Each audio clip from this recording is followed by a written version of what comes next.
What's up, everybody? Welcome back to my channel. You already know who it is, Willie Henderson III, and my guest today is a friend of a friend. I met her through a friend. His name is Pierce J. So thanks, Pierce, for introducing us. And I have on, it's Monica Foltz? Foltz. Yes. And the reason I wanted to bring her on is because she is a vegan and a yoga instructor. And as you all know, I'm a vegan and I love yoga, so I wanted to bring her on and talk to her about those two things in particular, and then, you know, any other thing we want to talk about. So let's get started. Go ahead and introduce yourself, where you're from, how old you are, and all that good stuff. Cool. Okay, so I am Monica Foltz, and I am 22 years old, from Millersville, so small town outside of Cape. Right. Yeah. Yeah. So, yep. That's me. So, where did you go to school? And I'm curious how you got into yoga. You know, so let's talk about your yoga journey. Oh boy. Okay. Yoga journey. Honestly, the first yoga class I ever took was P90X, Yoga X. I've heard of that. Yeah. I've seen the commercial.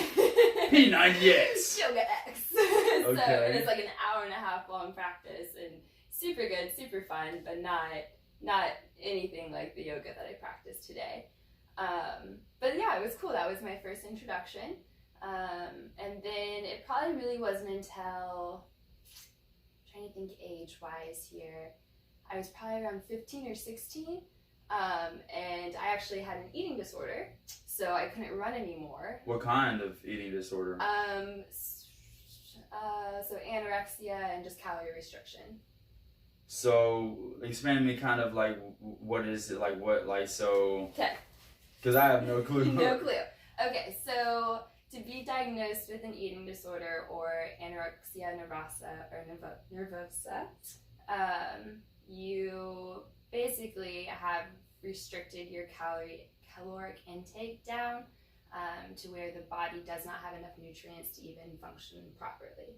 So like everyone has like a basic metabolic rate. So they have like a set amount of calories that their body needs just to survive.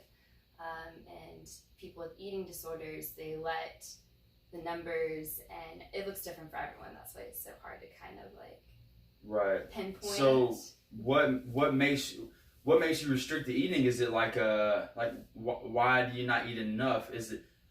Can you not physically eat enough? Do you throw stuff up, or like what? Or is it like you don't want to eat? Yeah. Because I always thought anorexia was people that don't like the way they look, so they like don't eat. Rather they be big or small, they just aren't happy with their body, so they don't eat for whatever reason. Yeah, mine was less body image. I mean, it's always a small part. I'm sure like just little things add up, and then it becomes like a big illness or disease. But for me, it was a sense of control. So it was the one thing in my life that like I knew I could control what I put into my mouth, and I ran with that. So for me, it looked like restricted eating, and I was very healthy in the food that I did put into my body. But then it was also an obsession with exercise. So as soon as I would eat, I would burn. So it kind of spiraled in that regard. I definitely understand that. Yeah, hence why I had to stop running. So okay. Yeah, so that was like a big monumental moment, I guess, in my life. Anorexia consumed a good portion of my high school experience, so that was kind of sad. But veganism is actually what pulled me out of it, and yoga. So how old were you when you went vegan? So I was 17 when Oh, wow. I went vegan. Yeah. And you're 22 now, so that's 5 years? Mm-hmm. Sweet. So when you started, we kind of just abandoned the yoga. That's okay. We'll get back to it. Yeah, when you went vegan, did you just go straight vegan, or did you maybe just cut out meat first, still drink dairy, or? Yeah. So actually, I had already given up dairy before I went vegan. And then I'd always just been super compassionate towards animals. We had cows when I grew up, and like I bottle fed them, and I hated eating it. And, like, my brother and dad are hunters, and I like cried every time. And, really? Yeah, it was bad. So giving up meat was not hard for me, and then dairy was already cut out of my life, and it was more just the concept of veganism to like eat as much as you wanted until you felt satisfied, and it went from what you're supposed to eat to listening to what your body's telling you to put into your body. Right. Yeah. So yeah, it was definitely that whole like eat as much as you want, feel good about it, like everything, it's plants, you know, and it's like, and there was no negative effect of it, you know, so it was like I do believe in energies, and I definitely feel like whenever you eat, like especially meat or any type of life that like, you know, had an energy source to begin with. Yeah. And if that animal or energy source had a negative experience here on Earth, then like you're consuming that negative Which energy. if they were killed, they did. Exactly. I mean, so there are a few ways where they kill animals, like I forgot what it's called, but it's like the Muslims do this, where they like treat the animal very well, and then when it's killed, they train the animal to where it will lay down for you, and they slit its throat so quick it doesn't even know what's happening. Exactly. But I mean, it's still, in my eyes, no matter how you treat the animal and how it's killed, you're eating dead meat. It's true. That is like true. what about that it doesn't seem natural to eat a dead animal, you know what I'm saying? It's just like but it, you know, so it's just gross. I don't know, it grosses me out. But I understand. I'm shocked that you were so like health conscious at such a young age, because I was an idiot. I didn't know anything when I was 15. I just ate whatever. Like I knew nothing about nutrition, and then also what they did teach us on the food chart, they got meat on there, they got dairy on there, they got refined sugar on there, they got refined carbs on there. So even if you follow the dietary guidelines that they teach you in school here in America, you're still eating crap. It is, yeah. So, and so much of that has changed in like the past 5 Yeah. years. Yeah, it has. So yeah, there's definitely like, I felt like I always kind of had like a distrust for those like things, because I'm like, that doesn't make sense, or like that doesn't feel right after I eat it. I never even thought about it. Yeah. And I never had any medical, like physical issues other than one, which was ever since I could remember, I had stomach problems. Really? Yeah. I'd wake up in the mornings, sometimes my stomach would hurt so bad I couldn't even go to school. Uh-huh. And I'd be in the bathroom for hours. Yep. And I never figured out what it was. Mm-hmm. My mom took me to the doctor, they didn't figure it out either.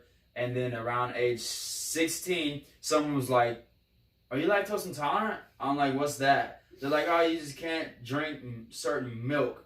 I'm like, "I don't know." I'm like, "Huh, now that you mention it, I don't like milk. I never drank milk on its own. I only would eat ice cream, stuff with like things that you had to cook with milk, Right. or cereal." Yeah. And I didn't ever put two and two together. It was the mornings I would eat my cereal and then drink the milk. The milk was tearing me up. I never knew it. And so when I was 16, I found out, oh, I'm lactose intolerant. I'm not, and then it still even took me a couple more years to cut it out completely. But yeah, so I could not do dairy. Yeah. I mean, I can eat cheese and ice cream Uh-huh. and kind of be okay. But if I drink a glass of cow milk, like I'm down for the day. It's as simple as that. It's Yeah. like there's no way around it. So yeah, I was not health conscious at all. You know, I've only been a vegetarian for like 2.5 years, and I've been a full vegan for like 6 months or so. So Awesome. it took me time to cut out eggs, Uh-huh. and it took me time to cut out dairy completely too. Yeah. But so yeah, let's get back to the yoga. Okay. So yeah. So first started with P90X yoga, and then as I couldn't run anymore, I just started to kind of turn more towards yoga, as like I just love to move. Like moving is my happy place. right. When I'm moving, I'm happiest. Like I don't know, it's like when you feel most alive. Right. Yeah. So, you know, yoga became that outlet for me.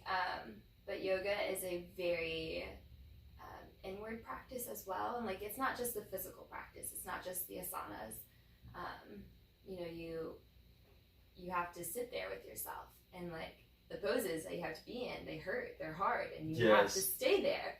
And like forcing yourself into those uncomfortable situations makes it easier for you to confront some uncomfortable thoughts. And slowly, like I just began to build that inner strength and awareness within myself. And like it's amazing. It's one of the reasons why I teach yoga.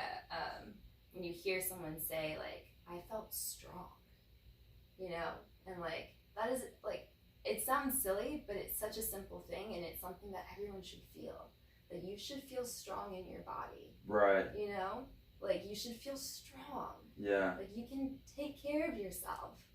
Your body knows how to handle things, and it knows how to heal itself. Like you just have to be open to listening to it and then do as it says. So right. Yeah. You know, a lot of people think that yoga, when they look at yoga, they don't know anything about yoga. They just think it's just people stretching. Yeah, stretching. And they also, I even heard some very knowledgeable athletic coaches say that yoga makes you weaker. Yes. There has been, you know, so everyone's different. Everybody is different. So definitely, like, that's why there's different branches of yoga, and figure out which one, you know, works best for you, which one you like, which one you gravitate towards. But yoga actually strengthens and stretches the muscle groups. So while you're improving the elasticity, you're also strengthening those muscles in the fascia that connects the muscles. And that's really important for your mobility. Right. So while you may not be directly like breaking down muscle to rebuild, you're strengthening in other ways, and increasing the mobility, which is essential for anything that you do. You know, so what good is a strong muscle if it's not a mobile muscle? You know, exactly. Big bodybuilders that can't even reach behind there. That's super bad. And Yeah. what people don't realize is it doesn't promote what was I about to say? It doesn't promote circulation. Yes. You know, and so while you may have big muscles, if your blood's not circulating, your lymph's not circulating well through them because you're not stretching them enough, then you're gonna end up with freaking blood clots by the time you're probably 60 anyways. You know, especially if you're not eating right. Yeah. If you can't bend over and touch your toes, that is a sign that you're gonna have poor circulation. Yeah. You know, I agree with that. I agree with that statement. But see, me, I personally like to do hot yoga. Yep. If it's not hot yoga, I kind of not like. I feel like if you're doing yoga and you're cold and you're not sweating, it can potentially be harmful. It can, and that is where, you know, what I teach is, I call it functional yoga. So you have, everyone's alignment looks different because everyone's body's different and we're not perfectly symmetrical. Right. So if you're teaching the pose based on how it should look, you're liable to hurt someone because not everyone's going to be able to get into that pose and make it look that way. So in hot yoga, you kind of decrease those chances of injury. Your muscles are already loosened up. You can get deeper into things without going too far before the muscles warmed up and ready for it, and you won't tear anything that way. Yeah, so I'm definitely a fan of hot yoga as well. That's what I teach, actually. You do? Moment. Yeah. See, because I've looked it up. I only found one place that does hot yoga here in Cape. Yeah, Yoga East. Maybe is that? No, it's at the same place. You know where La Bounce is? The kids. Yeah, and it's there right next to La Bounce. That's where I teach at the Edge. Yes. There. Yeah. So I can't remember which lady was there the one time I went, but she was great, and she had me doing some stretches that I had never done before, and man, my hips were really opening up. Because so for me right now, as a fighter and martial artist, I focus mostly on my hips because I want to be able to kick high and turn my hip over without leaning back, you know, with my posture upright. So I've really been working on getting to the splits for 4 years now, and I still can't do it sideways, but if I get stretched out enough, I can do it front ways on one side, almost on the other side, but I'm still like dang near a foot away from the ground when I'm doing it sideways, and I just feel like I'm kind of at a plateau. Like I'm trying and trying and trying. It's like it's not really getting any better. Have you ever heard of hyperbolic stretching? I feel like I have, but you're gonna have to enlighten me. So it's basically where you get down to stretch, and then what you do is you squeeze the muscle. Okay. So say I got my foot up on a ledge. Yes. You know, I'm stretching my hamstring. What I'm gonna do is press down and squeeze the muscle for a couple seconds, and then release and go a little deeper, and then squeeze them again, and then release and go a little deeper. And it's supposed to, so you know, once you get to a certain depth with your stretch, your muscles send signals to your brain that say we're in a dangerous area. We have to tighten up, and we have to protect ourselves so we don't tear something or we don't lose our balance. Yes. So you know, that's why your muscles contract. And apparently this, by squeezing them and releasing and going deeper, apparently it's supposed to literally physically trick the receptors into actually loosening up, and then you can go deeper and deeper. And I started this 4-week program, and it says no matter who you are, no matter what level you're at, no matter what age you are, you can get to full split in 4 weeks. And I was like, bullshit. I was like, there ain't no way. I've been stretching hardcore for years. Yeah. But I tried it, and I only made it to like the 2nd week, and with my schedule, it was just like hard for me to, but they say you skip one session, you know what I'm saying, it's not going to work. They say you have to be consistent, and consistency is key. And it took a little longer to actually do the stretches than it said it would. It says 30 minutes, it actually takes like an hour. Okay. But I will say this, it did loosen up. It, like the butterfly, you know, this one, like within the first session, I went further down than I ever have before. That's pretty insane. I was really shocked. Then after like 2 weeks, I could really feel a difference. I didn't finish the full 4 weeks, but even still during the 2 weeks, I kind of just feel like there ain't no way I'm getting the splits. But I really want to keep trying it, and I do believe that it does. It definitely does trick the muscles to relax by squeezing them, by flexing them, and then releasing it. Like, because that's what I noticed. That's what it's about. If you can breathe in and actually get the muscles to relax, they go so much deeper than you think they can. Yes. So I've really been trying to focus on that lately, but I just like, I've kind of just been like, I'm only getting to a certain point where my muscles are just like, you're not going any deeper. Yeah. Like, and I just want to be like, when I go to yoga class and I see these women drop down to splits and do something like, oh, I want to be able to do it so bad, like so bad. Yeah. And these women are twice my age. I'm like, but oh, it's not fair. They've probably been practicing twice as long.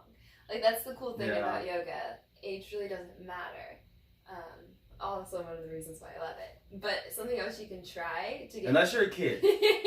Because the kids, you know, their muscle fibers are just so much more flexible. Yeah. Like, my son doesn't stretch like me, but he comes to the dojo and he goes deeper than me with the stretches. I'm just like... Yeah. And he'll be trying to show off, and I literally just like, I'm not impressed. I tell him I'm not impressed. You're only 9. Yeah, you're just young. Like, if you can do some, like, if you can go even further than you are now, I'll be impressed. But where you're at right now, you're gonna, when you're my age, you're not gonna be able to do that unless you do it every day. Keep doing it, yeah. So yeah. But he can do the butterfly like that, no problem. Oh, There's awesome. No problem for him to do it. Yeah. And me, I'm like, knees like, go. I'm like, go down. We kill ourselves when we stretch in the dojo. Yes, yeah. But I definitely want to. I've been trying to fit yoga into my schedule. It's just like I'm always doing, so much, and I really want to incorporate the hot yoga because I need to get more flexible. Like, it's very important to me. It is, and like I was gonna say, something you could try to kind of help open up those muscles, since you're not really seeing like any other like growth at the moment. Bouncing. I'm a huge fan of bouncing or pulsing while you're in a stretch. Right. Yeah, have you heard of that before? Yeah, we do that. Okay. Yeah. It's super common, but what's actually happening is you're kind of getting more into that fascia, and you're allowing like the elasticity to pull you back up. So it's only just like half a second bounce on each little stretch, but it's remarkable. It'll work wonders. Yeah, that's what I would suggest. Okay. Yeah, we do it sometimes, but I do more static stretching. Yeah. But I mean, I do a lot of what's the other one? Not static. Dynamic stretching. Yeah, where you're like, cause where I'm throwing kicks in the air and I'm swinging. Like when you swing at a crescent kick, you're swinging it just like this, as high as you can, and we hold our hands out and I try to slap it all the way over here. That's awesome. So yeah, we do dynamic stretching too, but are you a fan of dynamic stretching for warm up or after? How do you like to set up your sessions?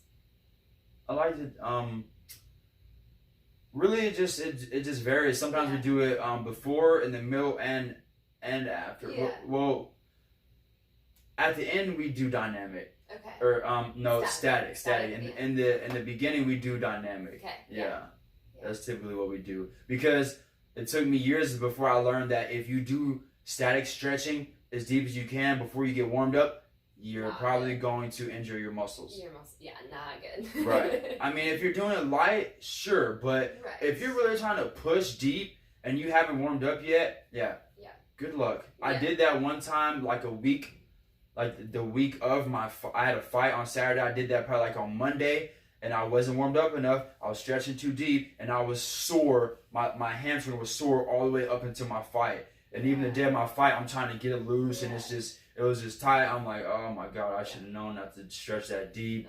Because, I broke sweat too. Yeah. But then as I was stretching, I cooled off. Yeah. So, yeah, I kind of ended up screwing myself. Pushed it too deep. Yeah. So how long have you been teaching yoga? So I started teaching yoga around the same time I started college. So almost going on 5 years ago. Yeah. Sweet. Teaching for 5 years. Kind of crazy. So you still have to find time to do all your stretching outside of your class. Yes. So it's even harder to balance sometimes, I feel like. Right. Because you have your personal practice, and then I have a practice that's kind of targeted towards what areas I'm trying to work on or grow in, and then I also have the classes that I teach, and then I'm always trying to find new stretches or things to help my students with. And so it's so much fun, like going to other classes or like learning new things. I have an online subscription to Yoga International, and I love taking classes on those, and like just constantly just trying to learn and grow. Right. The stuff that we're learning about the human body. I mean, we've just come so far in the past 5 years. I feel like it's so fun, so amazing.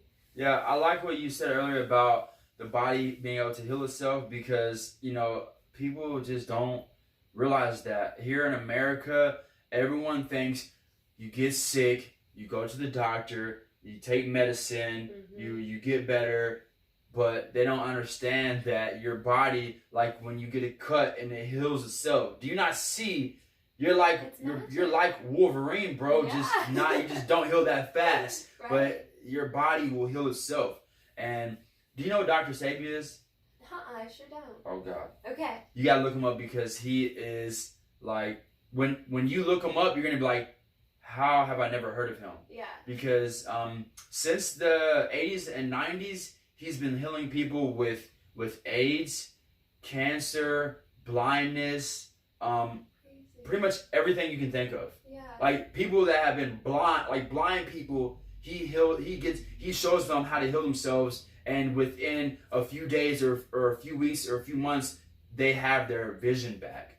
And he explains why it is that they're blind, and how it's basically like a buildup of things, a buildup in their body of, plaque or whatever it may be, and they just have to cleanse themselves and get the things out of their bodies. And, like, could you imagine a person being blind thinking that they're blind for the rest of their life, but it can be healed. Now, don't get me wrong, if someone stabs you in the eye, that eye might be wrecked. Right, that's a little different. Like, if you have your sight and you lose it slowly, you honestly think that you can't get it back. People don't understand that you can, like, all right, most people in America think that if you have AIDS, it's for life. Mm-hmm.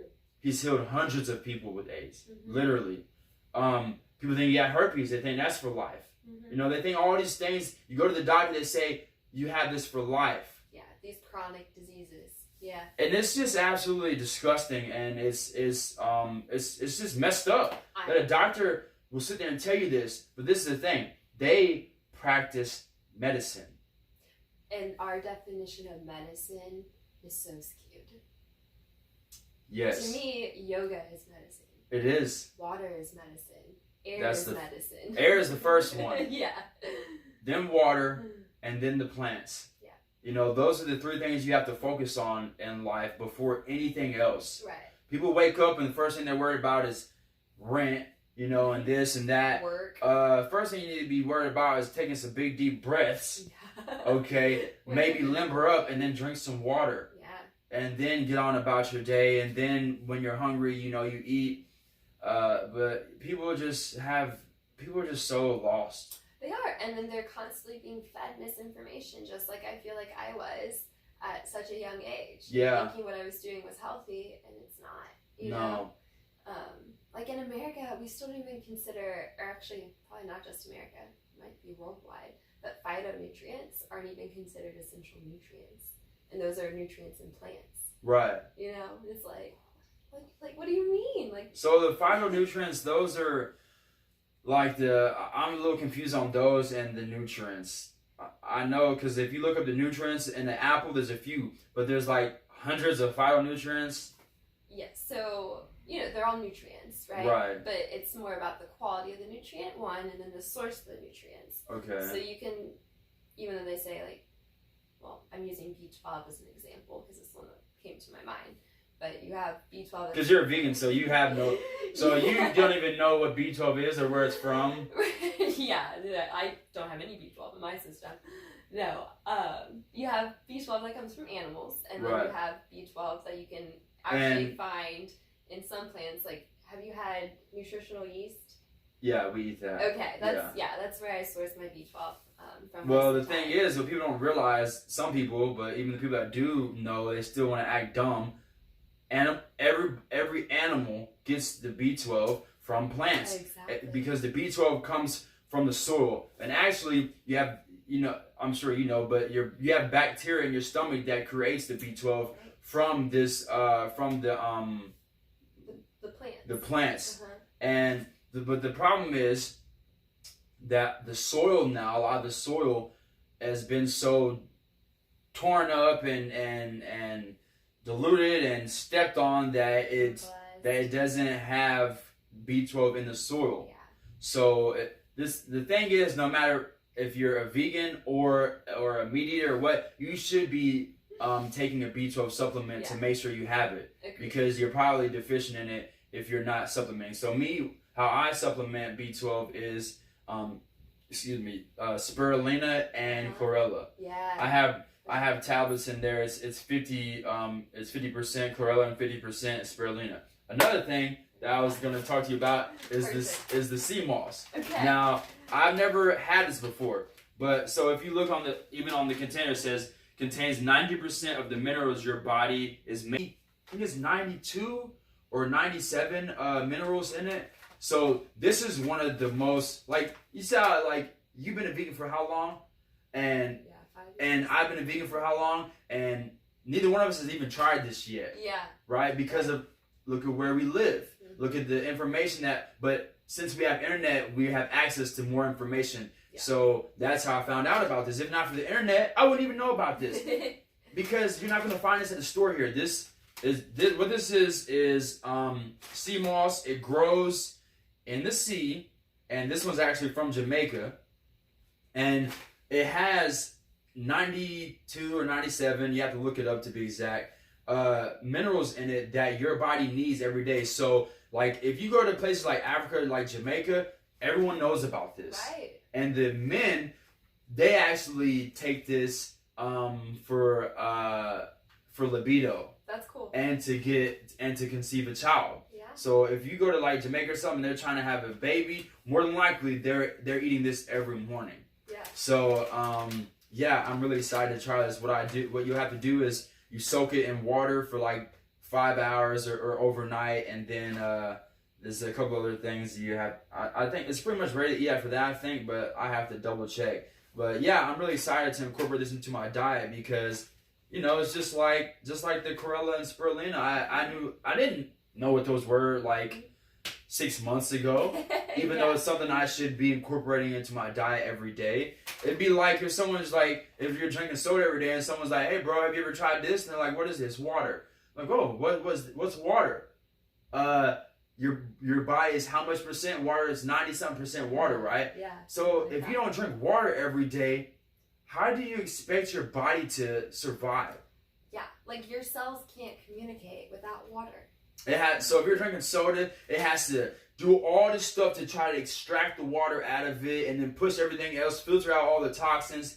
So it's like you have to be drinking water every single day. And so this is something that people should be eating like, maybe a little bit every day or every other day, and it's going to be very beneficial to you. So I definitely recommend you trying some of this. I got this from Vital Vegan. I'm not sure how credible their stuff is, but I've seen quite a few people on YouTube using this brand. So, and it says it's from Jamaica, so I'm going to trust it because a lot of people are actually taking this and they're growing it in like pools and stuff. Oh, that's cool. So it's not even getting its nutrients from the earth like it's supposed to. Yeah. You know what I'm saying? Uh-huh. So people do that with their plants, man. They take it. They just want to make money. They don't care about the nutrients. So yeah, it's pretty nuts how people just want to make. Have you seen that show Rotten?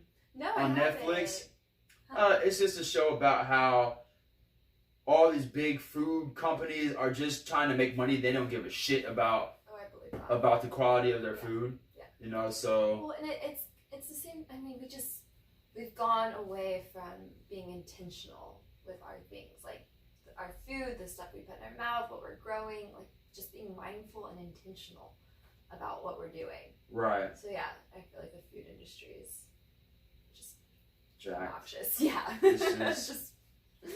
Well. This world is, we're living in one of the best times. We are. We really are. So, we just have to do our best and do everything that we can do as individuals to make the earth a better place. And, no one's going to be perfect. It's not about perfection. It's about progress. Yeah. So I keep telling myself that, don't kill yourself if you're not perfect. Just try to keep getting better and learning new things and figuring out how you can make the world a better place, which is one of the reasons why I started this YouTube channel, because we could be sitting here having this conversation, by ourselves. We don't have to put this online, but, we need to talk about these things because it's what's most important.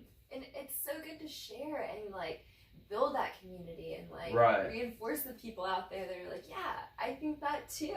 Right, like, because without our voices, it's like people are just... Yeah. People are scared to even go against the grain. Oh, definitely. Yeah. You'd be surprised how many people don't want to stop eating meat just because they know they're going to be made fun of. Yeah.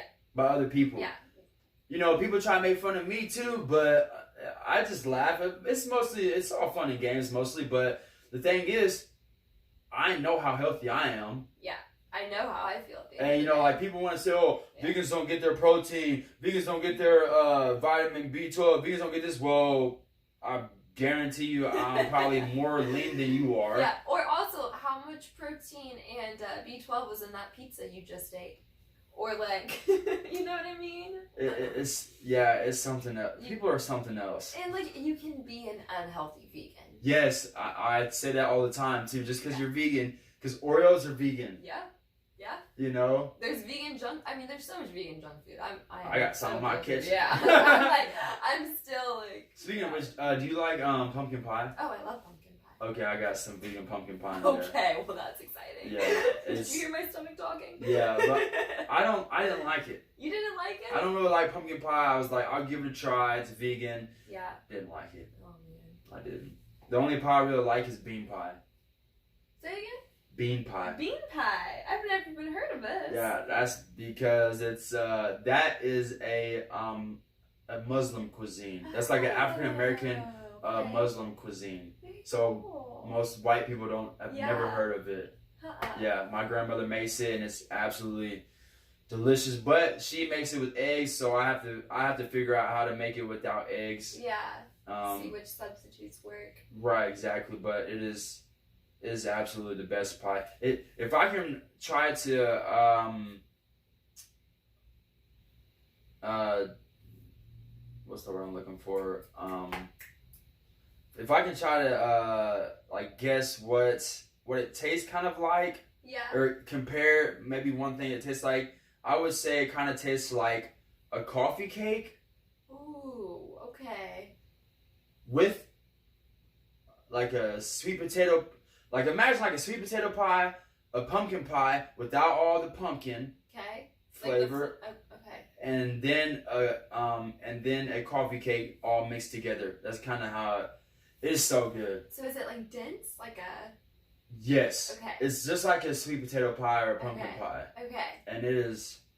Wow. That sounds amazing. It's so good. All right, you're gonna have to share that recipe with me, and you're gonna have to tell me. She won't share it with anybody. She won't share it? Nope. Oh no. She won't share it with anybody. Dang it. Oh, and not only does she not share it, but this is the thing.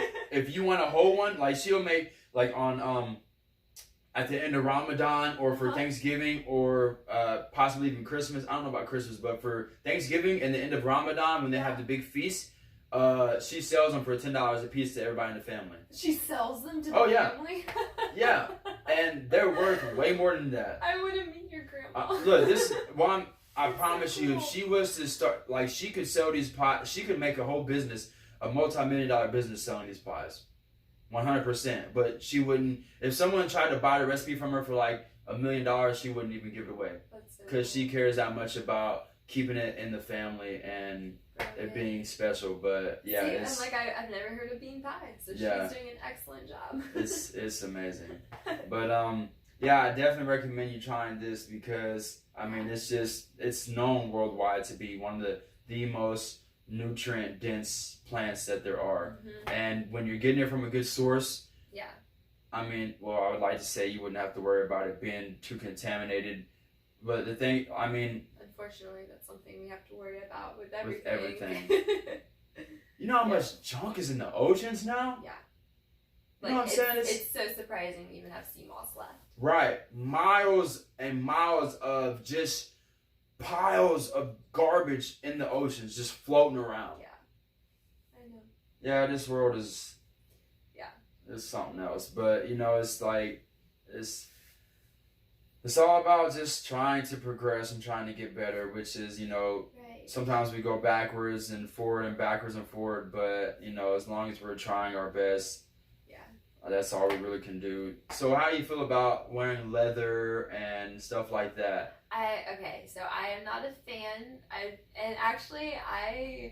quit buying clothes for the most part 2 or 3 years ago.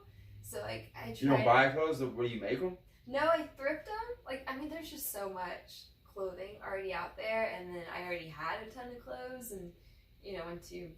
So you don't buy new clothes, you go to the thrift stores? Or if it's like something that I need, like as I've gotten into cycling more, like just really needing some good like wool base layers. And so however you feel about wool, and like it depends on how it's sourced and I don't think wool is a bad thing because they're just cutting the hair and the hair grows back. Right, and like they don't have to kill it. Yeah, they don't kill the sheep for it. But again, like it depends on how they treat the animal. Yeah, some people be like, "Oh, you shouldn't work hard." Yeah, exactly. So it all depends. I'm just now learning that apparently being a vegan does not mean you don't eat animals. It means you don't wear animal clothing or anything that's tested on animals and all this stuff. I'm just like, oh my god, you people are so technical. It is, and like it's not supposed to add more stress to your life. Like, do the best that you can with the knowledge that you have and the resources that you have. Right. You know, so like for me, it would be that point like, oh man, like do I throw this out because you know it's been made with animal things? Or it's like, no wait, that's more wasteful. Like think about how many hungry people are out there that would love this. Yes. You know, so it's like making the best choice with what you have.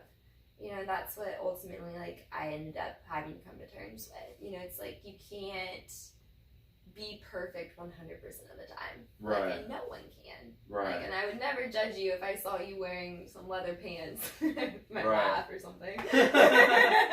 But like, no, do you? Like, Right. I don't know. Those could have been like your great grandfathers or something. Like, True. you never know. Yeah. So it's just, to each their own and do the best with what you can. So, what's a typical day of eating like for you? Typical day of eating, like for me, well, okay, you said typical day, so Right. like work day type. I wake up in the morning. I try my best to move first thing in the morning. Drink a big glass of water, and moving can look like, you know, a small like jog around the neighborhood. We're working on like putting in like a nice little walking path back behind our house, which is really cool, into the woods, and I really like that. Or just like some yoga, stretching, intuitive movement first thing in the morning. And then my breakfast, gosh, it varies. Whatever I have, whatever's available. Whatever you have. Yeah, honestly, like. So, like. Avocados Avocado. are like a go-to. You like avocado toast? I love avocado Yeah. toast. Avocado sweet potatoes are like the easiest meal for me. So, what kind? Do you eat bread? Well, obviously, yeah. What kind of bread do you eat? So I go back and forth. I'm currently on a huge kick of making my own bread. So playing with my grandma always buys different flours, and so she gives them to me after she's done trying them. So right now I have an almond flour, coconut flour mixed bread. Okay. That one's really fun. Sweet. Yeah. And Have you ever used spelt flour? I have. I have used that one before. I grew up on Ezekiel bread. I don't know if you've ever had that one before. That's all I eat now. Yeah. It's so good. I have always thought it was so good. Sesame, and you know how many people have never heard of sprouted bread? Yeah. And this is why, because when you go to the grocery store, it's not with the bread, it's not in the bread aisle, it's in the refrigerator, the freezer. Right. Yep. It's kept frozen, and it has so to stay cold. right. Yeah. So people don't even know about Ezekiel bread. Yeah. When I found out about it, I'm like, hold on, what is like is sprout? I'm like, what the heck is sprouted? What do you mean? What is that? I still don't really understand how it is that they cook it or make it, but I know that more nutrients are unlocked and it's just healthier for you. So I don't eat plain wheat bread anymore. Yeah. And like I said, I try not to. I definitely will never like go to the store and buy a loaf of bunny bread. Like, right. That's not gonna no. But like, if that's the only bread that's available. So what's your take on raw vegans? So I actually did. I love this. So I did raw till 4 for a while after I first became vegan.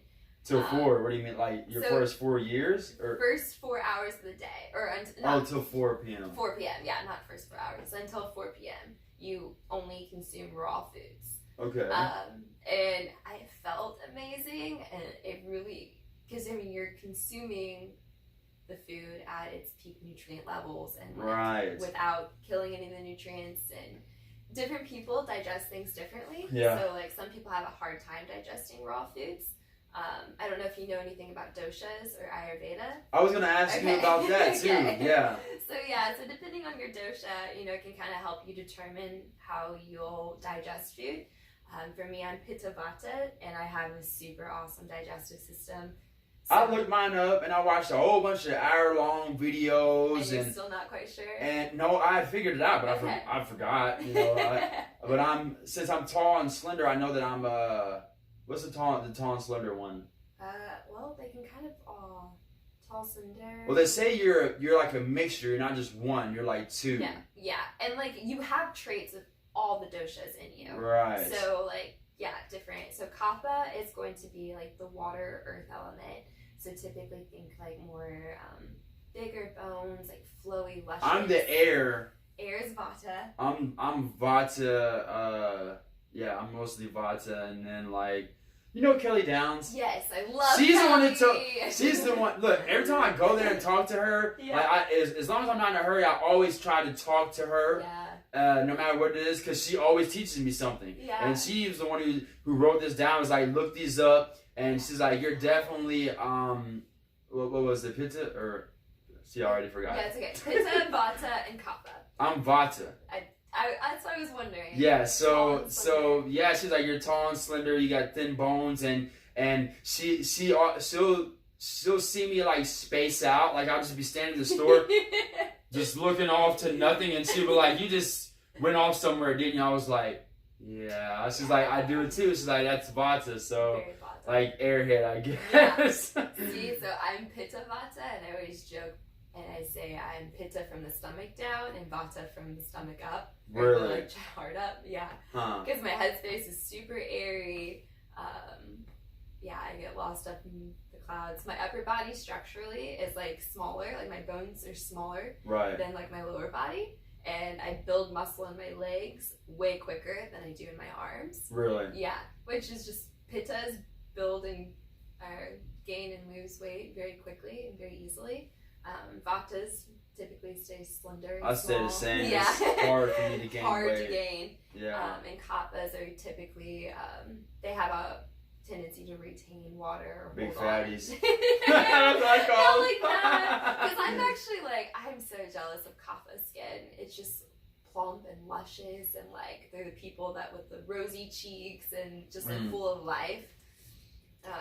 Yeah, it's cool. You can, yeah, there's so many signs for your dosha. You can look at your tongue. I thought that was interesting. Really? Yes, I have a very short tongue, which is a sign of Pitta, which is kind of. So who's got the long tongues? I think Kappa does, but don't quote me on that. Huh. Yeah. Or wait, Yeah. how long is your tongue? Let's see. That's pretty long. Vatas might have a longer tongue. I can't read my nose though. I've seen people do that. I'm like, you're That's weird. a cow tongue. You're weird. You got a short upper lip. My teeth are too big for that. Yeah, Anyway.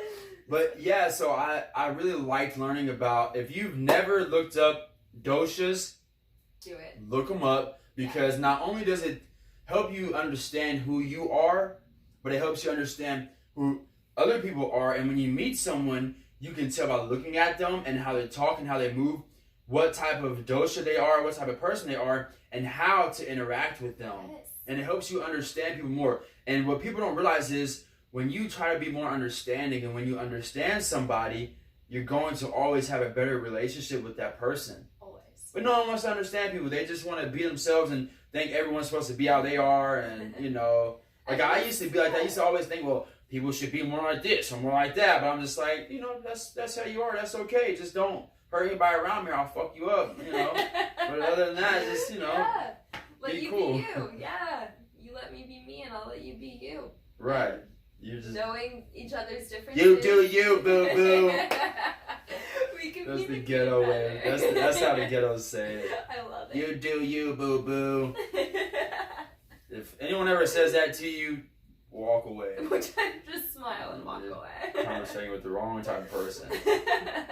But yeah, shout out to Kelly Downs. You're awesome. Thanks for being a star in this community, because she does a lot of good things for Cape Girardeau and for everyone around. And I love talking to her. She's cool. Yeah, literally. I love my run-ins with Kelly. Yeah. They're always perfect. Best timing. It's like the universe puts it together right when it knows I need to see Kelly. Yeah. And yeah, it was like that for me too. Like she like I was really constipated and she showed me this tea at the health food store. Yeah. And I drank that tea the night before bed. I woke up. Oh my God, that tea cleared me out. I was like, wow. And if I would have never known about this tea, I would have just been just sitting around constipated. So God, and that's the worst. Like yeah. that takes a toll on your body. And yeah, people don't understand that if your gut is not in good shape, it's hard to you're not yourself. The gut is so I work at 360 Living, which is a functional medicine clinic here in Cape. Really? Yeah. Which like a holistic place. Yes. Yeah. Where they understand that everything is connected. Yes. So, you know, if you're having a problem with your hand, you're like, what's wrong with my hand? Probably has something to do with your stomach. Probably has something to do with your blood circulation. Not just, there's something wrong with my hand. No, it's everything. Exactly. Yeah. So it's looking for the root cause. Right. Yeah. What's actually going on internally. And it's funny you mentioned that, because one of like the biggest things that we deal with is we have patients with neuropathy, which essentially is just nerve damage, most commonly seen in like older people. And it's one of those diseases where they say there's nothing that can be done. You know, tap them out on a gabapentin. Nothing not gonna be done. Yeah. Here's Take another this medication. and keep coming Here's back your for it. gabapentin. It costs this much. Here are the possible side effects that we're not going to tell you about. Oh my God, Yeah. let's not even get into side effects. That's a whole podcast itself. Oh gosh, yeah. The side effects of medication, fake medication. It's ridiculous. So you said 360 Living. Where's this at? So it's over kind of near Doctors Park, and it's off of Blattner Drive. And it's Dr. Carmen Keith. She's amazing, super cool woman, super inspiring, brilliant. And she left her practice at St. Francis to go open up a private practice where she could actually help patients. Right. Not just give them pain pills. Remind me, because I need to write this down in case I have anything that I can't figure out. Definitely. I want to go. See, I didn't know there was any holistic doctors here in Cape. Yeah. I didn't know that. Yeah. I thought that these doctors just gonna, it's just ridiculous how you can spend all this money at the doctor. They spend 10 minutes in the room with you and don't. First of all, if you go to the doctor for something and they don't ask you what are you eating, what are you drinking. Yeah. Like, that's the first, Yeah. the first thing. You know what I'm saying? People Yeah. got diabetes. They don't ask you what you eat. They just give you freaking insulin or whatever type of medication they got to give you. It's just ridiculous. Like, if you have a rash, it's probably because you got something going on with your stomach, but they're going to prescribe you a cream. Right. It's going to take care of the symptom, but not take care of the root cause, so it's just going to come back. Right, which is probably like a gluten sensitivity. Right. You know? Something so simple. Yeah, it's so nutty. I think slowly the healthcare system is changing because people are realizing, like, it's not sustainable. You can't stay on these medications that aren't fixing the problem forever. Right. The bandage will eventually rot away. Right. And then the wound's just getting worse. So it's like it is slowly starting to change, and it's through lifestyle. Like you're saying, it's what you're eating, what you're drinking, if you're moving. Like, those are all the 3 things that you need for your body to take care of itself. Yeah. And so it's awesome with her Dr. Keith's practice and with neuropathy. Like, just by changing or helping people change their lifestyle, she has a 97% success rate with her neuropathy patients. Can no other doctor in Cape Girardeau say that? I guarantee you that right now. Yeah. So Dr. Sebi, he actually lived to be he was 80 something, had great health, and they assassinated him. They killed him. And by they, I mean people that are promoting the unhealthy lifestyle, that are part of the reason that the world is so sick. They killed him. There's a trial open right now. Like, they killed him. There's no reason. They locked him up. And then he wouldn't eat the food because he knew that they was going to try to poison him. Right. And, they killed him. And this is a man that has healed hundreds of people. And with him healing those people, they have learned from him. He's taught people. And because of him, people are still, he's changed the world. Yeah. You know what I'm saying? Even through me, and I've never even met the man, so he has changed this world for the better. And hopefully, people can continue to do what he does and not have to worry about someone coming after them, because that's really what happens when you bring these people that are really in control of these systems of abuse and neglect on the human society. They come after you because you're messing with their money. Yeah, you're a threat to them. Yeah. Yeah. Like, I've heard stories of a man that created a car that could run off of water, and they killed him because if you have a car that runs on water and no one has to buy fossil fuel, there goes all their money. Yeah. So it's like all these people that want to make a change, a lot of times they're scared to. People are scared to stand up for others and do the right thing, but shit, I'm not. Good. There needs to be way more people like you out there. So I preach. I did a podcast on Wednesday with this bar downtown, Shaker's Bar. Yeah, they have a podcast or a live stream every Thursday, and I went and talked about about veganism, and I talked about human trafficking. Yeah, that's a big one. And I kept talking about McDonald's, and the guy's like, you really got something against McDonald's? I'm like, yes, I do. They're killing this country. They're killing, and not this country, everywhere you go. Literally, they have now. They're worldwide. Yeah. And their food is what is causing, it's, okay, so the number one leading killer in America is heart disease. Yep. Why? Because of what these people are eating. Yeah. You know, the greasy food, and it's just... Our hearts are failing. Yeah. Like, come on, guys. Like, our hearts are failing. That's how we're dying. And why are they failing? Because of a lack of circulation. People aren't eating right. They're eating things that are clogging up their arteries, and then they're not exercising. They're not pumping the oxygen, the blood, and the lymph. Yes. You know, so they're just Which is screwed. essentially why it's so important that we move and exercise. Yes. Daily. Yeah. So, have you ever done ice baths? I have not. So You haven't? No, I never fully. I mean, like, I've done ice buckets for my shins. Yeah. You know, but I've never done a full ice bath. But I am a huge fan of it. I want to try it. When do you want to try? Do you have an ice bath? I have one. Okay. It's ready whenever. It's ready right now. I have a freezer downstairs. Yeah. And it comes up to about right here, and I keep it stays at 32, about 34 degrees. Oof. And it's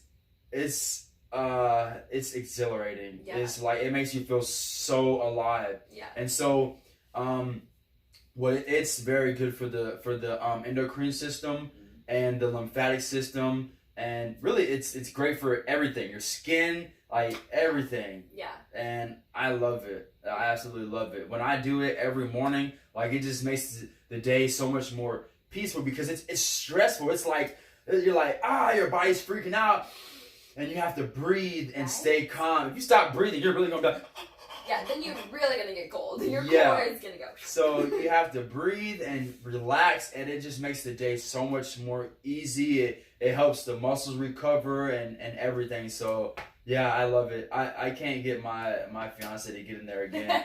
She's done it, I think, maybe twice. Yeah. I think twice. Yeah. I can't get her to get back in there. She's like, I don't need this. I'm good enough. Yeah, we're good. But me, I'm a freak athlete, so Yeah. I'm doing everything I can to, be at my peak. Right, and you're trying to speed up that recovery process and That keep too. your muscles in tip-top shape. And So yeah, have you heard of Wim Hof? I have. Yes. And I have a friend he swears by it, and he is Yes. way better at it than I am. Yeah, but so that's what got me into it. Shout out to Wim Hof. Wim Hof has changed the world too. Yeah.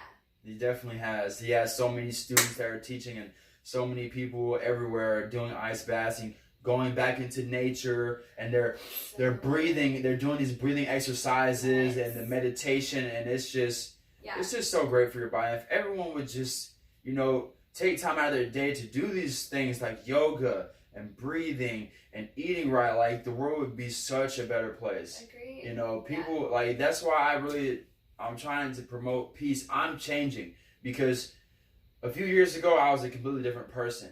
Yeah. I was a completely different person, and I was actually, when I was a teenager, I was heading down a route of becoming a savage, like someone that will kill you, someone that will steal from you, someone that will be just a very bad person. I was headed down that road. Like, the men in my family, some of the men in my family are absolutely horrible. Mm-hmm. They've been to prison for murder, for rape, for robbery, all these things, and I could have easily turned into one of those people. Right. And like, my whole life, my father was not in my life, and I hated that I didn't have him. But now, knowing what I know, I feel like I was blessed to not have him in my life, because he would have taught me how to be a savage, and I'm glad that I wasn't taught that, because I have the potential to be whatever I want to be. I could have been a freaking serial killer, and okay, so like, you take a black guy or even a white person, anybody, and you show them like KKK members, they think, how could these people be this way? I would never be this way. This is the thing. If you was born into that family and you think you wouldn't have grown up to be racist, you don't really understand the way that human creatures operate. Right. Because you would have been that way too, probably, until you reached a certain point in your life and started to really think for yourself. Yes. But we are products of our environment, so that's why it's important for people like us to speak up, for everyone to speak up, and we hope and pray that the good cancels out the bad, because there's so much evil on this earth. There is, yeah. So much evil. Yeah.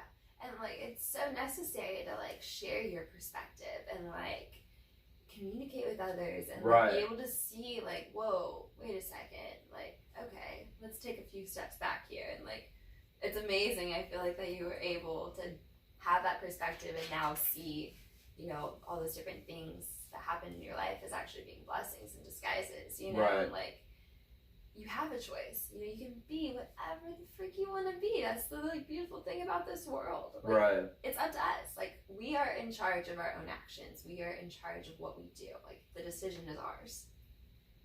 And everyone has the potential, like I was just saying, to be a good person, or to, let's say, to make good actions or evil actions. It's your choice. Yeah. And if you think that, oh, I'm bad, I'm going to be bad, I want to be bad, I want to rob people, I want to kill people, I want to be a thug, or I want to be, a gangster, not in a good way. Right. You just think that because you've been taught that. You think that's the cool thing to be, or like you think that's going to make you happy or feel fulfilled. Or you've never felt what it feels like to actually be a good person, a compassionate person, and to change people's lives for the better. Yeah, that's a good point. The world revolves around love. People think that revolves around money, but No. this is the thing. It's, okay, so like the saying, people say, money is the root of all evil. First of all, that's not even the saying. The saying is, the love of money is the root of all evil. So actually it's people loving money that is making the world go round. And why do we love money? Because of what we can get with that. Things that we like. And although people are caught up in material things, we just want to be able to take care of their family. And to not be able to take care of your family is very stressful. I can only imagine. Yeah, I mean, like, my wish for the world is that everyone has financial freedom. Right. Yeah. And like, that, no matter what that looks like for you. and when you have that, it gives you a more relaxed mind to actually focus on the things you want to. Right. And not be so stressed out and have all this anxiety. Dude, worrying if you're going to have lights or electricity or running water or a roof over your head or clothes on your back, dude, that is like one of the most stressful things to go through. Agreed. I agree. Like, it's so stressful. So, like a year ago, I've only been living in this house for maybe 6 months or so. So like 6 months to a year ago, I was right around the corner, like 2 blocks away, in this shitty ass apartment. A 1-bedroom, you know what I'm saying? We didn't have enough room. There was cockroaches in that mug. It was just a nasty place. I hated living there, but I knew I had to save up and I had to do what I had to do to get out of there. And when I got out of there and I moved into here, for the first 2 months, I had super high anxiety. I thought, like, there's no way I'm going to keep this. Like, I'm going to lose it. I'm probably like, this is going to be so hard to maintain. And I felt like I had very high anxiety, and it took a while for me to relax and actually wake up and feel like this is my home. Yeah. I'm not going to lose it. Yeah. And so now that I have this house, like, every person that comes over here, which I have a lot of friends that come over, and everyone compliments my house. I loved it. Yeah, even I complimented. And like, I'm just so like, cool. When I was a child, I grew up poor. I didn't have a place like this. I didn't have the food that I have now. Yeah. So like, I wake up every day, I'm like, you better effing appreciate this. Like, you better not be walking around pissed off or upset you gotta do this, upset that you gotta do that. Look at the things you have. Look at the shoes on your feet. Look at the clothes on your back. Look at the food you get to eat. Look at the house over your head. Look at the people you have around me. My fiance is like such a loving woman. Like, she is so great. Like, I'm like, every day I'm like, I'm just waiting on her to walk out because I'm an asshole. I'm like, I don't know how I got her or how I'm keeping her. She sees things in me that I don't even see in myself. That's amazing. That's what you want. And she says it all the time. She really like sees the person that's inside of me, and she's helping me grow as a person. That, like, there's so much that she knows that I don't know, and there's so much I know that she doesn't know. Like, we're really coming together. Like, like she's been working out lately. Like I wouldn't say every day, but almost every day. Which you don't have to work out every day. That's not a necessity at all. No, just but move. She's been working out on a regular basis now, and you know she's she's getting that because I'm rubbing off on her, and like me, I'm being more loving and compassionate because of her. Yeah. Before she came around, oh, I was an angry person. Don't get me wrong, I'm cool, and I'm a funny person. I can make people laugh and stuff, but I was a very aggravated person, like just aggravated, just mad, and at any point, like, so I have you know all about energy. I have a fire inside of me. Like, I have a big fire inside of me, and it's constantly burning. That's one reason I love martial arts. Like, I love just boom, boom, cracking pads and cracking a heavy bag. I love just expressing my energy and putting my energy out, and I love riding my bike, and I love rollerblading. I love dancing. I love being active, you know, because I have this fire inside of me. But I didn't know how to express that through love, and you know, really letting it always diffuse itself through loving emotions. I was really aggravated. It's like this. You have a fire in your house, and like we have a fireplace, right? Yeah. How cool is that? And we've never even used it. We have a fireplace, and we could put a fire in that and warm basically the whole house, right? Yeah. That's a fire that we're using for something great. That's keeping us alive. Mm-hmm. But imagine if something catches on fire in the kitchen. Right. It's still a fire, right? But it can burn. It can literally destroy everything. Yeah. So it's all about channeling that fire, that energy inside of you, and using it for the right things. So she's helping me channel my fire and, you know, be more loving because shit. I was like, I'm telling you, like, even still now, like, I have to really control myself and breathe and let myself be loving and not be like, because I'm a savage. I can take it there. Yeah. Like, I can take it to a bad place. So I make sure that I don't. And I have to focus on it's every day, you know. I'm not like just gonna wake up and be like, I'm an awesome I'm not SpongeBob, you know. I'm ready. I'm not. It's hard to be SpongeBob, but you know, when you try it every day and you focus yourself on that, you do become SpongeBob and not Squidward. Yeah. Look at SpongeBob and Squidward. Like, people don't realize even these cartoons are trying to teach our kids the difference between an angry person and an agitated person, between someone that nothing can upset. Like SpongeBob, you have to, like, he gets upset when he can't go to work. Mm-hmm. You know what I'm saying? Like, so it's all about who you want to be, SpongeBob or Squidward.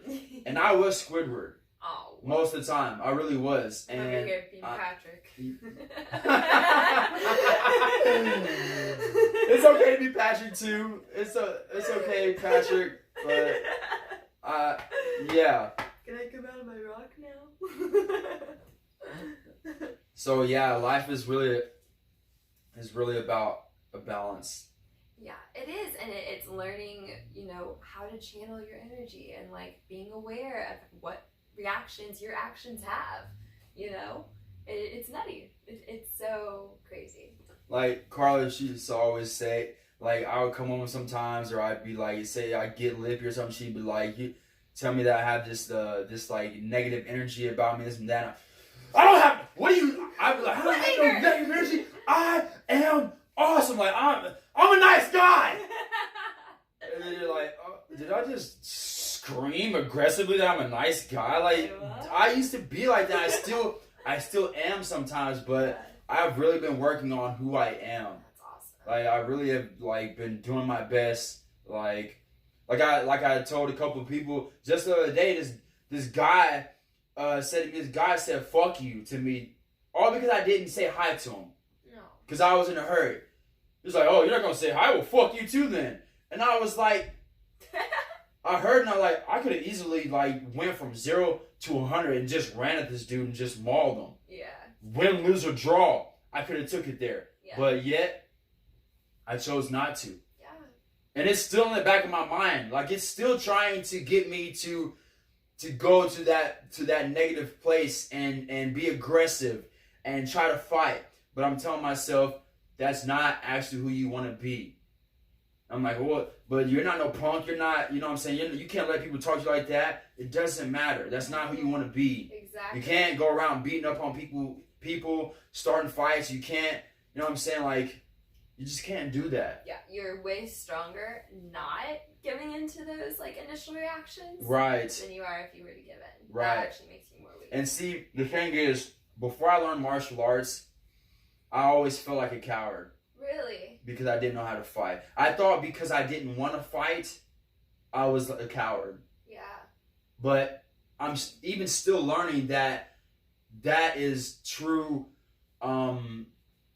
wisdom, and that is you going with your senses. If your senses tell you not to do something, it's because your body knows you're not supposed to do that. Yeah. You know, and so that's why I know that I'm not supposed to, you know, punch someone in their face. No. You know what I'm saying? And I mean, this is so. I know it sounds so contradicting because I get in the cage and fight people, but that is more. That's supposed to be. That's channeled. Like that's. Yes. That's and yeah. It's supposed to be a performance to show the difference between this art and that art. It's a competition, yeah. And it took me a long time. It took me years to figure out I don't have to go into that fight angry like I'm about to kill this guy, this and that. No, I can go in there like. Oh yeah, I'm about to put on a show. I'm about to show you guys what I do in the dojo, what I like to do, and I can go in there, you know what I'm saying, pop, pop, pop, pop, you know, move around and dance and have fun and smile. I don't have to be in there like you know, that's not you don't have to be that way, and I don't want to be that way. And when I fight with love, like I love this, oh yeah, he swings, I move like, or he hits me, I'm like, oh yeah, and I go back. It's just so much. It's actually fun. But when I'm like only focus on winning and like trying to hurt this guy, it's really not. It's not fun. Yeah. It's really not. So, yeah, just those are the things that I've been going through. You know, trying to. So that's why I can't let people change who I am and let them. You know, I had an art teacher one time, in the 6th grade. Shout out to Mr. William. I think it's William. But anyways, he told me one day he seen me sitting looking all mad, and he's like, "What's wrong with you?" I'm like, "This girl, man, she made me mad." And he's like he kind of just like, "Oh, so she controls you?" Yeah. And I was like, "No, what are you talking?" He's like, "You said she made you mad, so she is in control of you." And I was like, that was the first time I really thought about it. I'm like, yep. I don't want to be mad. It literally. I don't like the way it feels when I'm mad. When I get mad, I hate it. I'm like, I do not want to feel this way. That's why some people cry when they get mad. Yeah. Because they really do not like, they don't want to feel that way. And they start crying, they don't want to feel that way. So to let someone upset you, they are literally controlling you like a puppet. You give them emotional control. Exactly. Yeah. So that's why I'm like, I'm not going to let anyone control how I feel. Yeah. I'm in control of that. Isn't it so empowering when you're like, wait a second. Wait, no, those are my emotions. Right. Like, I can handle myself, you know? It's like, I can control this sometimes. That's why I like the little saying everyone says now, and they got on the shirts, and they got hashtag you mad, bro. Because like someone's mad, they're trying to make you mad. It's like, oh, you mad? Yeah. Because I'm not. Yeah. You know, it's like imagine punching someone in the face and they're just smiling. And they truly don't care. Yeah.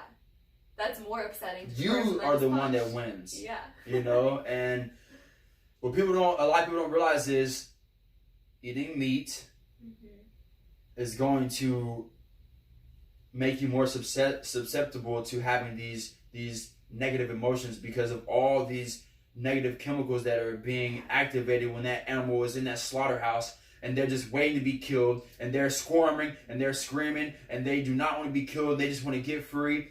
And all these negative chemicals are being released into their body. Then you eat that meat, and now our countries are at war. That's where it starts. And people really, that sounds so asinine to people that don't understand. I know, but like it's so true. I mean, it makes sense.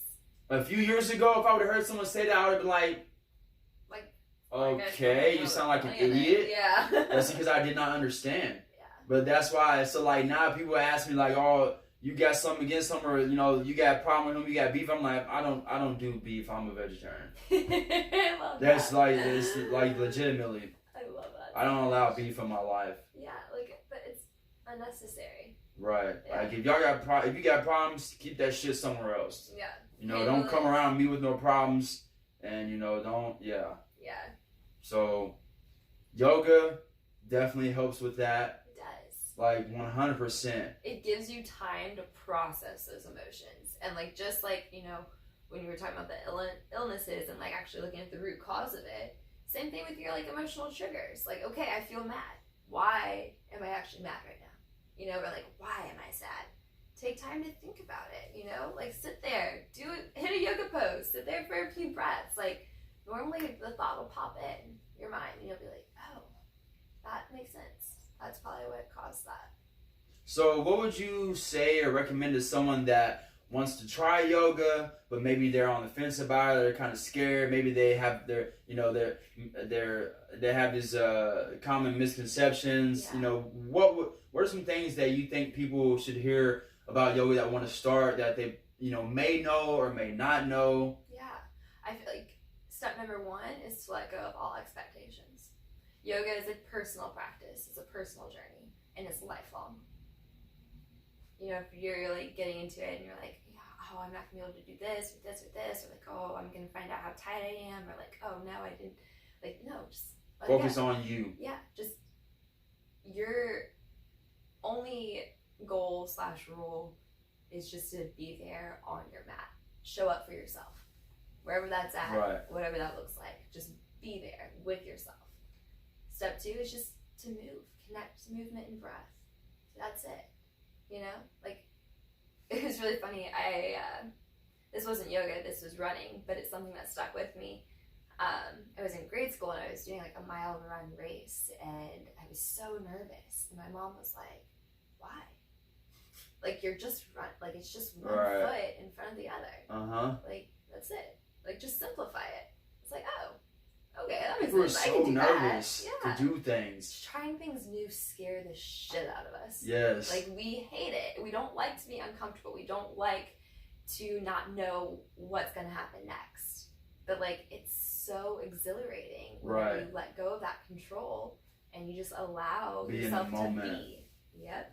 See, I love trying new things because I like to be me. I want to be a master at everything I do. Yeah. So I love trying new things. Yeah. You know, like I've been working out for years, but I look at these videos of these guys doing calisthenics, and they're doing like muscle ups. They're doing a front lever. Do you know what a front lever is? No.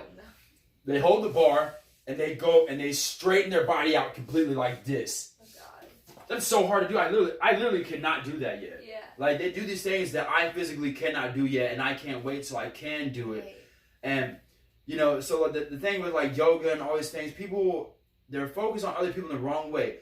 Look up to people. What's Don't gonna inspire you? But don't look up to them in a way where you feel like they're gonna look down on you or other people looking down. We're all ground level, but there are levels to things, and you have to start from the bottom and go to the top. So, you know, going to a yoga class, a lot of people will be looking around like they're embarrassed that they can't do it or they feel like they should. Right. Like for me, to go to a yoga class and think that I'm going to be able to do what you can do is just asinine. That's just ridiculous. Right. You know what I'm saying? Like, yeah, and it's meet your body where it's at. Right. You know? That's it. and you got to just focus on you and make it about you, because it's hard to not focus on yourself, especially, like being a man. For me to go to a yoga class and focus on me and not look at all these beautiful women around me stretching and, all these different positions, like, my mind can go anywhere. So Yeah. I'm like, really trying. really to- focusing on myself and not, a lot of guys will Go probably at just it. go just to stare at these women and Yeah. vice versa. Women looking at, look, I go and stretch in front of all these say older women. They might be looking at like, look at this young piece of meat right here, It but happens. We're human. Yeah. exactly. But you have to just be open and not, people just are so like caught up in what other people are thinking. Like, first of all, why are you worried about what other people are thinking?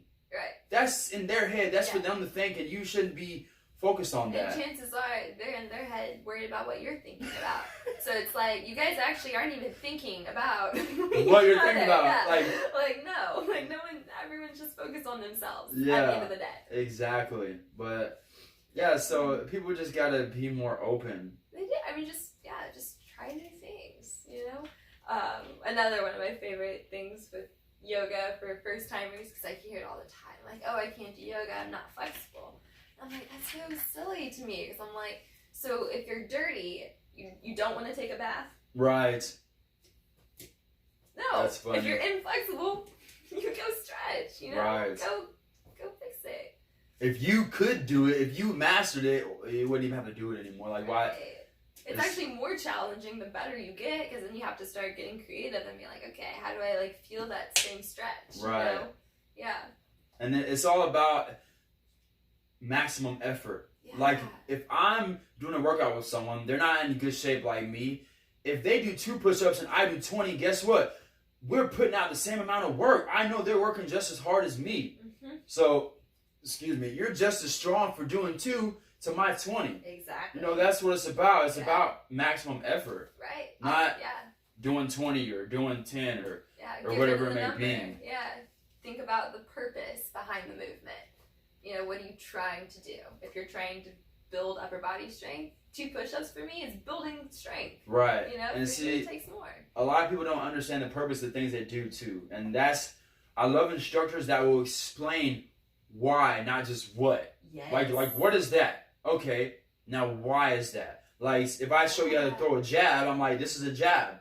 You're going to want to know why. Why would I do that? Okay, so I throw this jab so I can set up another punch behind that or a kick behind that. This jab is not meant to knock them out. It's meant to distract them, or it's meant to get them to move a certain way, and then you figure out which way they're going to move, and then you punch that direction. You know, knowing why you're doing something, not just what you're doing. Yeah. Because, if it's just the what you're given, it's not going to stick. Right. You know? It's why and how. Like, how is it supposed to feel and what? Like, sometimes you'll do a pose and you'll be stretching a certain area, but it's actually supposed to be stretching something else. Yeah. So it's good to know, like, what is actually supposed to be stretched. My favorite questions from my students are, where am I supposed to feel this? Right. Yeah. Everywhere. Yeah. Everywhere. You got some stretches where you feel it everywhere, and you're just like your body's shaking. You're like, how am I supposed to hold this? Yeah. You're like, 3 more breaths. Okay. So, do you know about Bikram yoga? I do. Yeah. Yeah. So, have you seen that documentary on YouTube? No. Bikram? There's a Bikram. No, is this? Oh no, not YouTube. Netflix. Okay, no. No? I need to catch up on my Netflix documentaries. You should look this up. It's about, I don't know if you'll, I mean, you probably won't like Whoa, it. no, but Bikram has It sheds some light on him taking advantage of some of his students. Yes. And that was a big issue. Yeah. And I feel like most places and studios have gotten away from the name Bikram. Because of that. Yeah. And like I've never actually been to a traditional Bikram class, because typically it's like a set humidity level, a set temperature, carpeted floors, and like a very set practice. Right. Yeah. So I've never actually experienced that. Yeah, but he had hundreds of people that just were dying to become, a teacher of Bikram yoga, and then after it was all said and done, no one even wanted to carry his name because of the allegations and because of him sexually assaulting a lot of his students. Yeah. Which is just and like messed up. The thing is though, it sucks because it seems like, with every type of system or like a society within society, you know what I mean? Like just big groups of people, you're gonna find those like bad apples, the people in there that kind of tear down the whole system because you grow so big, and then it's bound to happen. We hear about it in the Boy Scouts, we hear about it in priests, we hear about it in the yoga industry. I mean, it's just everywhere. Teachers, police officers. It's like, it's the world, and it sucks. Fathers, it's horrible. uncles, God, mothers, aunts. Like, it's just ridiculous. And it's weird to me because it's like, is it power play? Like, Some people do it for power. Some people do it because they're messed up because it was done to them. Right. Yeah. So it's like you never know. So it's learned behavior, Mm-hmm. but there's no excuses. No. Yeah, people that were abused, and then they're like, I know how this feels. I'm never gonna do this to somebody else. And you have others like, it was done to me. I'm gonna do it to someone else. Yeah, and then you have some people that are so traumatized, their brains don't even process that way. Like they can't even separate their thoughts from themselves. I was heartbroken at age 17, and if you've never have your heart broken by someone, God. Holy shit. Yeah, not fun. You want to talk about wanting to kill yourself? Yeah. You know, if you are one of those people that says like, I don't see how someone could kill themselves. I would never do that. I don't see why anyone would ever even want to do something like that. You've never had your heart broken. You've never really been through depression. And you're lucky for that. You're blessed for that. Because let me tell you, I've been through a deep post-traumatic stress to the point to where I had nightmares every night for like 1 to 2 years straight. Like every night, waking up crying, and every day it's like you just got this dark cloud over you, and nothing makes you feel good. Like you just, it's horrible. I've been through heartbreak, and so like going through that, I'm like, I never want to put somebody through that. No. Never. It is the most horrible thing ever. Like, and then post-traumatic stress, people don't understand you can get that from so many things. Not just going to war. Like, if you have an abusive boyfriend, girlfriend, husband, or wife, and you get out of that relationship, you know, you can be damaged. Yeah, trauma looks different for everyone. Yeah. And then like people don't realize, man, if you never went through, like, if you never had mental disorders like anxiety, bipolar disorder, depression, personality disorders, you need to take it easy on other people. Because it is absolutely horrible going through things like depression. It is like, and there's levels to it. For all I know, what I felt may have been just like on a scale from 1 to 10 of 3 or 5 compared to someone 10 is you actually kill yourself. Yeah. Which people are doing every single day. And it's awful.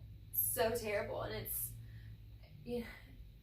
I don't even know where to start with this, but like there's just so many things. Like right now, I think like the highest rates of suicide that we've ever experienced in our society are in young people.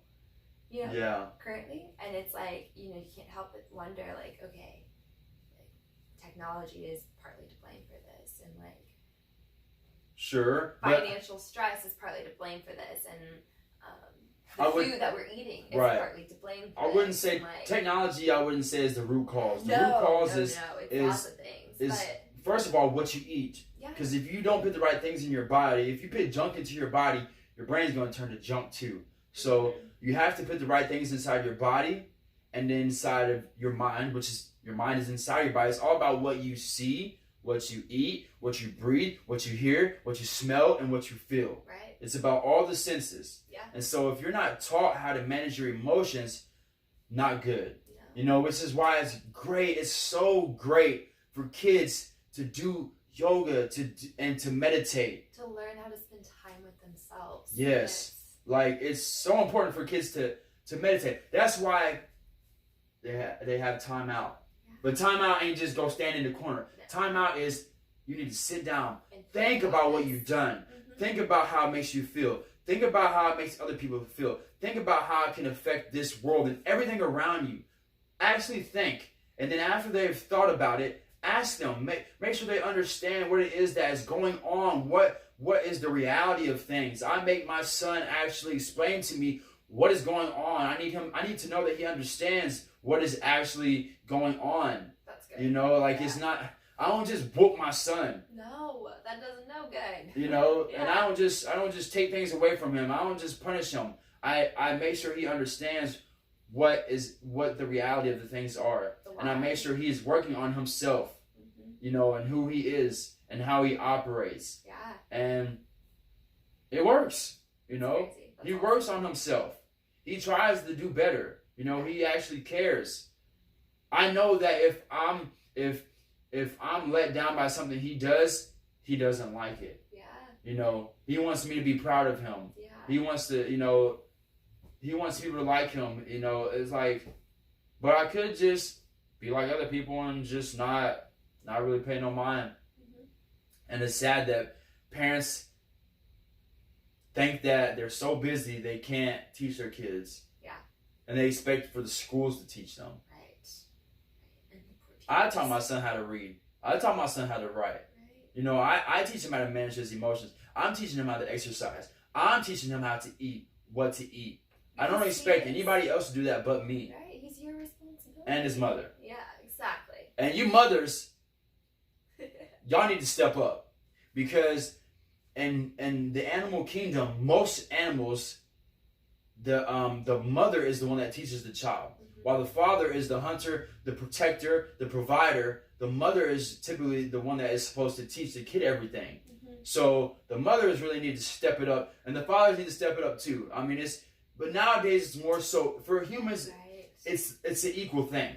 It's harder nowadays because, you know, we're not living in such like a natural time, obviously. Yeah. You know, so it's like the moms don't have. We're recording a video on YouTube. There's nothing natural about this. Right. Usually, like we're teaching people right now, but usually to teach someone you had to do what?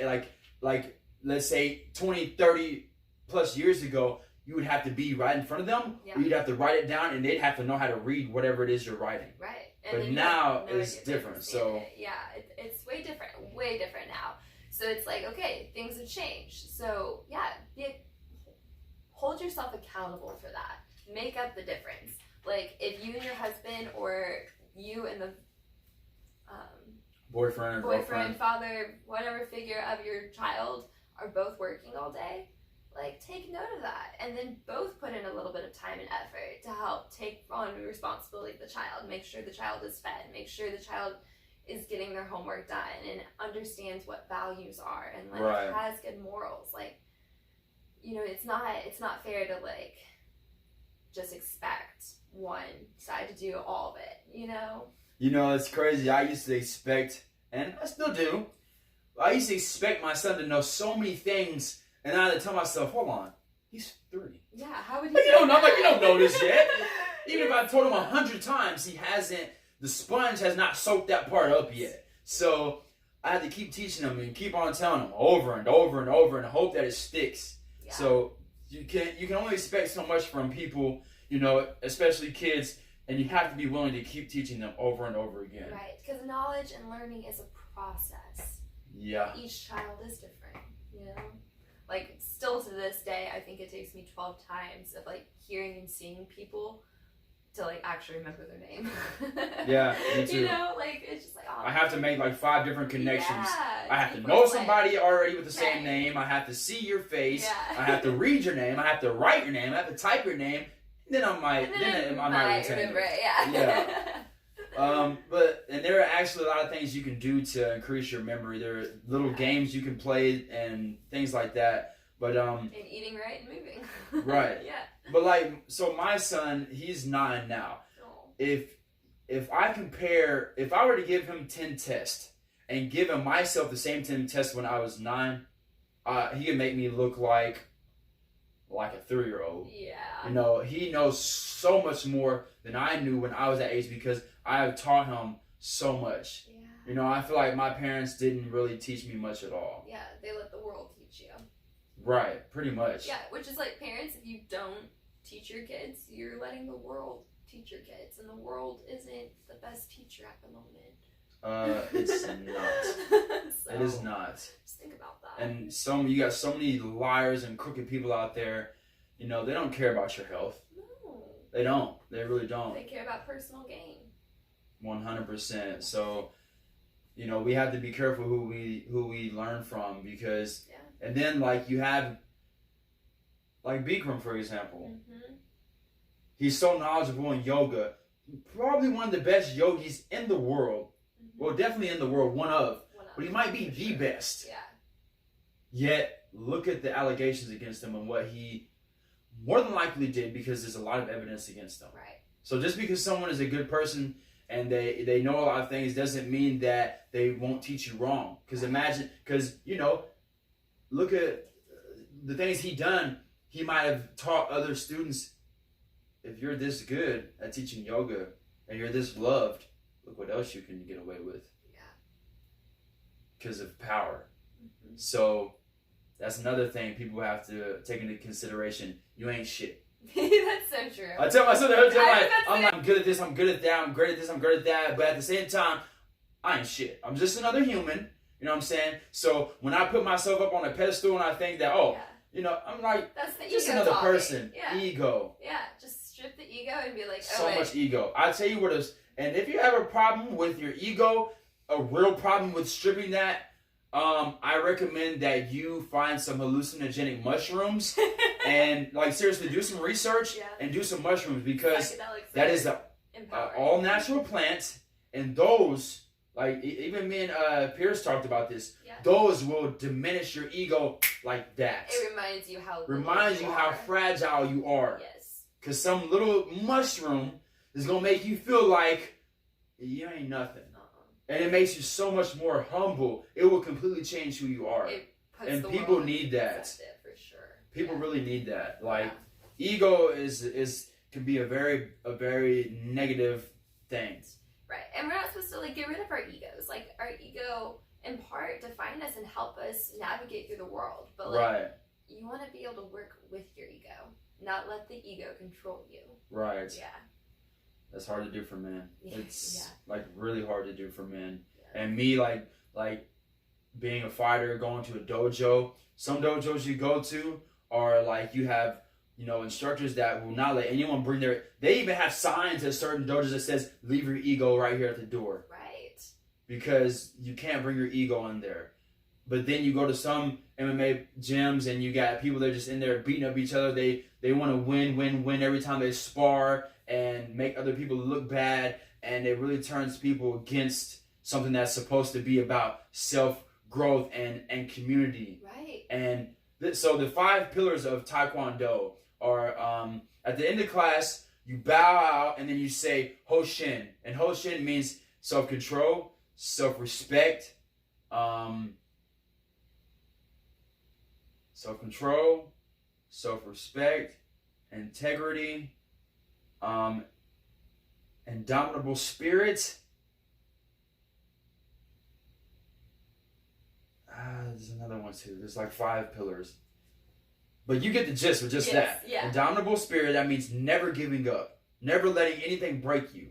Self-control, being in control of yourself. Right. Self-respect, respecting yourself. And then integrity, which integrity and self-respect are kind of pretty much the same thing. Yeah, they're similar. And then there's one other thing too. I can't believe it's slipping my mind, but anyway, so you know that's what martial arts is about. Right. It's not learning how to beat somebody up. Yeah. It's about, think about the word self-defense. It's self-defense. It's about not getting beat up. Right. So like, if you're really good at punching and kicking, but you're not good at moving and not getting punched and kicked, you're not good at self-defense. No. Because defense is being able to move around. Think about if you try to fight me, all right? I'm not just going to hit you. Like, for one, you're a woman, you're smarter than me. I'm not going to hit you. But this is what I'm going to do. I'm going to dance around and make you feel silly. Right. I'm going to make you feel like you're doing the windmill. Because you're not going to be able to touch me. I'm just going to move around and defend myself. Right. Or I'm going to block. And a block is also a strike, too. So when you block, it's also going to hurt them. Like, if you go to kick somebody, you raise your leg to check like this, and they kick your shin, it can snap their shin right in half. And it's happened many times. Yeah. So if someone tries to kick you, you block with your shin, and their shin snaps in half. And it's weird how that works, too. Physics. Yeah, physics. Definitely.